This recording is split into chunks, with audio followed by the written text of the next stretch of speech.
The American Space Agency, NASA, has chosen the astronaut crew that will carry out a planned test mission around the Moon next year. The trip is part of NASA's Artemis program, which aims to land the next Americans on the Moon.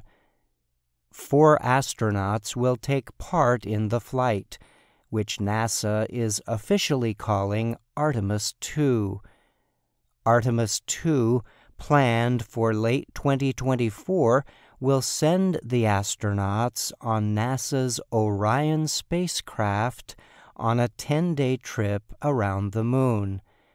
The aim of the mission is to test all Orion's systems with human astronauts in place. Last December, Orion completed another test flight with no astronauts on board. During that test mission, called Artemis I, the spacecraft traveled more than 2.2 million kilometers around the Moon and back.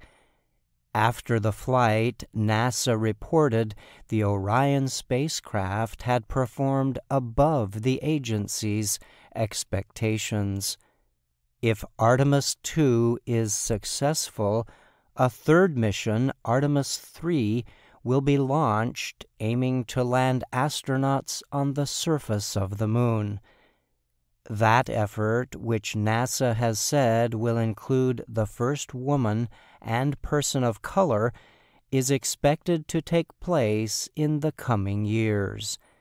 It would be the first moon landing by astronauts since NASA's Apollo 17 mission in 1972.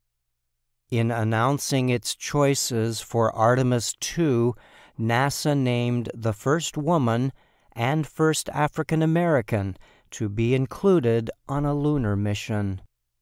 One of the astronauts is Christina Koch, who will serve as Mission Specialist 1. She is a 44-year-old engineer who holds the record for the longest continuous spaceflight by a woman. She also took part in NASA's first 3 all-female spacewalks. Koch will be joined by Victor Glover. He is a 46-year-old U.S. Navy pilot who has carried out 4 spacewalks.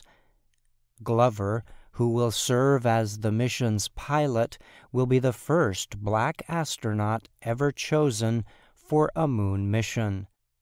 Also, part of the crew will be 47-year-old Jeremy Hansen, a colonel in the Royal Canadian Air Force, who will serve as Mission Specialist 2. Former U.S. Navy fighter pilot Reed Wiseman, also 47, will serve on Artemis II as the mission commander. The Artemis II crew represents thousands of people working tirelessly to bring us to the stars. NASA Administrator Bill Nelson said in announcing the choices, "This is humanity's crew," he added. Koch said to cheers from the crowd, "Am I excited? Absolutely. But my real question is, are you excited?" she added. The Canadian Space Agency got a seat on the flight because of its work with NASA on developing robotic arms and space station equipment. Hansen said he is thankful Canada is going to be part of the mission. "We are going to the Moon together. Let's go," he said. Artemis II is expected to reach a point more than 370,000 kilometers away from Earth. The traditional low Earth orbit of the International Space Station is about 400 kilometers above Earth's surface. I'm Brian Lynn.